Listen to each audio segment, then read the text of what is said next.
D કક્ષક. વિદ્યાર્થી મિત્રો, ડી કક્ષક ક્યારે મળે અને એમાં મુખ્ય સવાલ એ છે કે 1D ક્યારે મળે, 2D ક્યારે મળે, 3D ક્યારે મળે, 4D કક્ષક ક્યારે મળશે. તો વિદ્યાર્થી મિત્રો, આપણે આ સવાલ તમારો પલવલમાં ઘડીક વારમાં દૂર કરી દઈશું. ફટાફટ થોડુંક ધ્યાન રાખજો. આની આ વસ્તુ રિવિઝન થાય છે એટલે હું થોડુંક સ્પીડમાં હાલું છું. મને ખબર છે કે તમે બધા હોશિયાર છો એટલે થોડુંક સ્પીડમાં આપણે જોઈએ છે.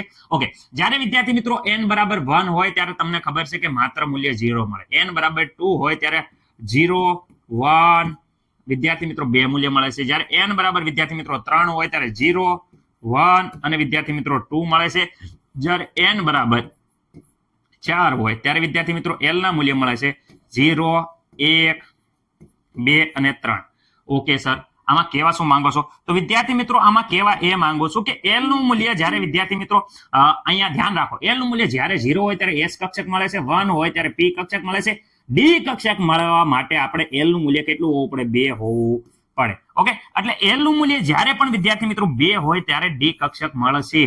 ઓકે, તો એનો મતલબ એમ થાય છે કે અહીંયા જોઈ શકો છો, અહીંયા વિદ્યાર્થી મિત્રો 2 છે, અહીંયા વિદ્યાર્થી મિત્રો ડી કક્ષક મળશે, અહીંયા ડી કક્ષક મળશે.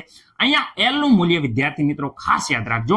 હું અહીંયા n નું મૂલ્ય પહેલા લખી નાખું. ચલો વિદ્યાર્થી મિત્રો, જેથી કરીને તમને ખબર પડે. ઓકે સર, અમને ખબર પડે, અમે તો હોશિયાર છીએ, અમને તો ખબર પડી ગઈ છે, પણ તો પણ વિદ્યાર્થી મિત્રો હું એક થોડુંક સમજાવી દઉં, જે અમુક વિદ્યાર્થી નથી ખબર પડી એને ખબર પડે. ઓકે સર, ચલો સમજાવી દો, તમારે જેવું પણ થાય. ઓકે વિદ્યાર્થી મિત્રો, તો હવે થેન્ક યુ વેરી મચ. આવ જોઈ લેજો. n બરાબર 4, n બરાબર 3, n બરાબર 2, n બરાબર 1. ઓકે સર, જ્યારે n બરાબર અહીંયા જોઈ શકો છો, આપણે શું કરવાનું છે કે અહીંયા l નું મૂલ્ય 2 આવે છે. ઓકે સર, 2 આવે છે. એનો મતલબ કે 4 અને l નું મૂલ્ય 2 એટલે d, એટલે અહીંયા 4D કક્ષક મળે છે. ઓકે સર, અહીંયા પણ 2 આવે છે. તો અહીંયા 2 આવે છે, એનો મતલબ એમ થાય છે કે અહીંયા 3, l નું મૂલ્ય 2, l નું મૂલ્ય 2 એટલે d કક્ષક, 3D કક્ષક મળે છે. ઓકે, n નું મૂલ્ય 2 ત્યારે વિદ્યાર્થી મિત્રો અહીંયા માત્ર ને માત્ર 0 અને 1 મળે છે. l નું મૂલ્ય અહીંયા વિદ્યાર્થી મિત્રો 2 મળતું નથી. કેટલું? 2 મળતું નથી. એનો મતલબ એમ કે 2 અને વિદ્યાર્થી મિત્રો અહીંયા 2 મળતું નથી, એટલે 2D કક્ષક પણ મળશે નહીં. કેમ? કારણ કે l નું મૂલ્ય માત્ર ને માત્ર 0 અને 1 જ મળે છે. આવું કારણ લખવાનું કે n બરાબર જ્યારે 2 હોય ત્યારે l નું મૂલ્ય માત્ર 0 અને 1 જ મળે છે. l બરાબર વિદ્યાર્થી મિત્રો 2 મળતા નથી. 2 ન મળતા હોવાથી 2D કક્ષક મળશે નહીં, શક્ય નથી. ઓકે, આમાં પણ વિદ્યાર્થી મિત્રો માત્ર ને માત્ર 0 મળે છે. એનો મતલબ એમ થાય છે કે અહીંયા વિદ્યાર્થી મિત્રો l નું મૂલ્ય 2 મળતું નથી. એનો મતલબ એમ છે કે 2 ન મળે તો અહીંયા વિદ્યાર્થી મિત્રો 1 અને અહીંયા વિદ્યાર્થી મિત્રો d કક્ષક મળશે નહીં. કારણ કે ડી કક્ષક માટે l બરાબર 2 હોવા જરૂરી છે. 2 હોય તો જ તે વિદ્યાર્થી મિત્રો ડી કક્ષક મળે છે. ઓકે સર, અમને નથી પ્રોબ્લેમ. ચલો ફટાફટ હવે આપણે ડી કક્ષક સમજી લેવી, જાજો સમય નહીં બગાડવી. ડી કક્ષકમાં તમે જોઈ શકો છો કે 3D કક્ષક તે શરૂઆત થાય છે. અહીંયા આપણે હમણાં જોયું શું છે, 1D ક્યારે મળે?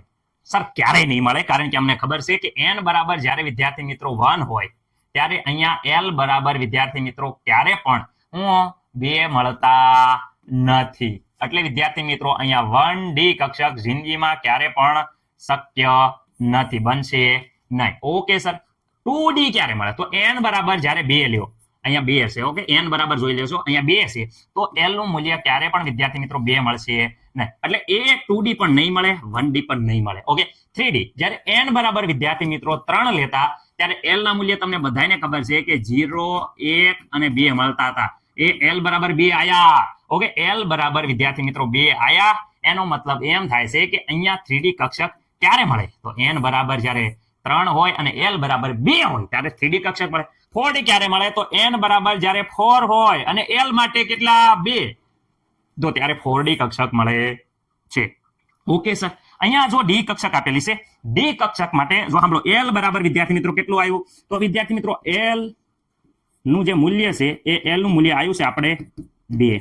ઓકે, તો 2 આવ્યું તો વિદ્યાર્થી મિત્રો ml ના મૂલ્ય કેટલા મળે? તો ml ના મૂલ્ય તમને ખબર જ છે કે -2 થી લઈ અને +2. કેમ? કારણ કે આપણું -l થી 0 અને વિદ્યાર્થી મિત્રો +l આવું કીધેલું છે.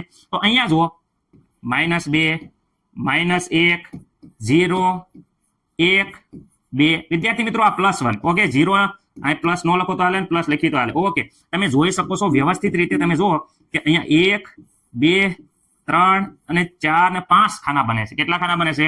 વિદ્યાર્થી મિત્રો 5 ખાના બને છે. એનો મતલબ કે વિદ્યાર્થી મિત્રો અહીંયા તમે ml ના મૂલ્ય લખી દો તો ml ના મૂલ્ય લખી દો તો અહીંયા વિદ્યાર્થી મિત્રો -2 -1 0 ઓકે +1 અને +2 આટલા ખાના બનશે. સર આના નામ ડી કક્ષક છે તો વિદ્યાર્થી મિત્રો ખાસ યાદ રાખજો નામ કેવી રીતે લખવાનું. તો ડી હારે સાંભળો અહીંયા હું ABCD લખી દઉં છું x y અને વિદ્યાર્થી મિત્રો z.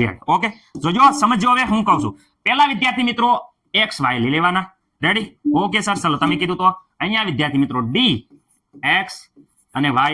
ઓકે બીજી વાર વિદ્યાર્થી મિત્રો પાછળના બે લઈ લો તો વિદ્યાર્થી મિત્રો અહીંયા નામ બને છે આપણો શું બને છે d વિદ્યાર્થી મિત્રો શું થયું y z. ઓકે સર એના પછી તો ફરીથી d લઈ લો અહીંયા z અને x લઈ લો બાકી રહ્યા એટલે z x. ઓકે સર હજી બે બાકી રહે તો બે બાકી રહે એમાં વિદ્યાર્થી મિત્રો પહેલામાં આ બંનેનો સ્ક્વેર કરી નાખો x square minus y square. Okay sir z બાકી રહ્યો તો અહીંયા લખી નાખો d બરાબર z સ્ક્વેર. ઓકે જોજો x y y z z x x square minus y square અને z સ્ક્વેર આ કક્ષકો વિદ્યાર્થી મિત્રો અહીંયા જોઈ શકો છો d x y વિદ્યાર્થી મિત્રો અહીંયા જો x z અહીંયા જોઈ શકો છો y z અહીંયા જો x square y square. Ready? અને અહીંયા વિદ્યાર્થી મિત્રો z ઉપર અને ગોળ આકાર આ z સ્ક્વેર કક્ષક છે એ મને નથી લાગતું કે તમને કઈ પ્રોબ્લેમ હોય. ઓકે 3D z સ્ક્વેર છે તો આવી રીતે વિદ્યાર્થી મિત્રો દોરાય છે. ઓકે આ ચારે ચાર કક્ષકોનો આકાર સમાન છે જ્યારે આ કક્ષકનો આકાર સમાન નથી પરંતુ 5 કક્ષકનો ઉર્જા છે એ એક સમાન હોય છે.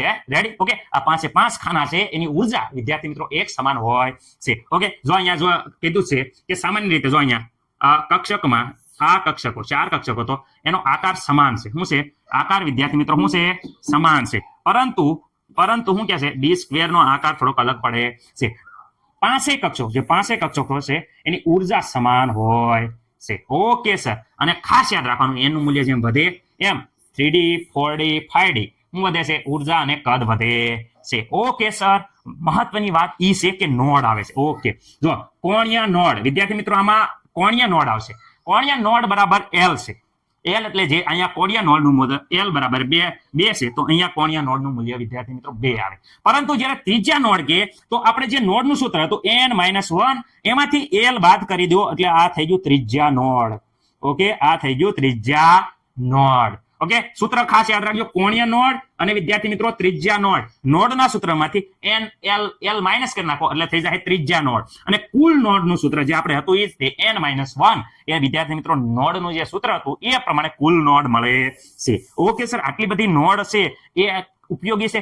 MCQ હું તમને બતાવીશ કે MCQ માં કેટલું આ ઉપયોગી છે. રેડી? આ સૂત્ર લખી નાખો પેલા કોણીય નોડ બરાબર l ત્રિજ્યા નોડ બરાબર n-1 જે નોડનું સૂત્ર હતું એમાંથી l નું મૂલ્ય બાદ કરી નાખો એટલે ત્રીજા નોડ કુલ નોડ એટલે આ ખાલી આટલું લખો n-1 એ કુલ નોડ આવે છે.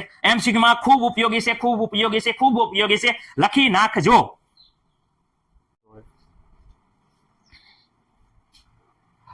ઓકે જે સૂત્ર 3 તમે યાદ રાખ્યા એ વિદ્યાર્થી મિત્રો હવે અહીંયા આવી રીતે MCQ પૂછાય ત્યારે તમારું મગજ તરત ચાલવું પડે. અહીંયા જોઈ શકો છો 3s માં નોડની સંખ્યા. ઓકે અહીંયા જો 2s માં રેડિયલ નોડ નીચેમાંથી કોની સાથે તાલમેલ બેહે પણ સર રેડિયલ નોડનું સૂત્ર તો આવડવું પડે ને ત્યારે આપણે ગણીએ ને MCQ. ખાસ યાદ રાખજો વિદ્યાર્થી મિત્રો કોઈ પણની નોડ હોય તો નોડનું સૂત્ર છે તમને બધાને ખબર છે n-1 n બરાબર 3 માંથી 1 જાય તો વિદ્યાર્થી મિત્રો અહીંયા 2 આવે છે.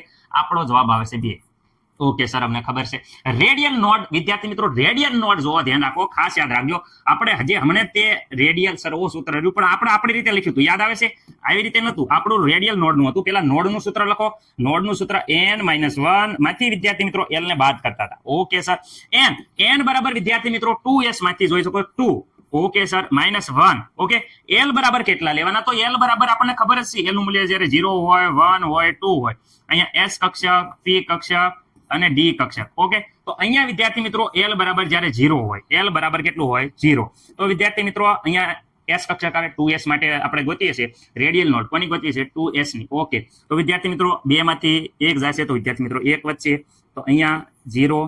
ઓકે 0 માંથી એનું એ દે તો 2s ની જે રેડિયલ નોડ છે વિદ્યાર્થી મિત્રો એ 1 આવે છે. ઓકે એવી જ રીતે વિદ્યાર્થી મિત્રો તમારે અહીંયા 3d ની ગોતો જો અહીંયા 2s ની 1 ગોતેલી છે 3d ની ગોતશો તો વિદ્યાર્થી મિત્રો 0 આવશે 2p ની ગોતશો તો 0 આવશે 5s ની ગણશો તો 4 આવશે 5f વિદ્યાર્થી મિત્રો 5f ની જોઈ શકો છો 1 આવે છે. તો તાલમેલ વિદ્યાર્થી મિત્રો અહીંયા 5s સાથે બેસે છે એટલે 5f સાથે બેસે તો આપણો ડી ઓપ્શન આવશે 5f. આવી રીતે સૂત્ર ઉપયોગી છે એટલે આગળ જોઈ શકો છો કેટલા બધા એમસીક્યુ પૂછાય છે આ પ્રકારે. તો તમારે પાછું પડવાનું નથી. ઓકે, ભલે થોડોક સમય લાગે પણ તમને આવડી જાય એ માટે પૂરો કોન્સેપ્ટ આપણે લઈ લઈએ છીએ.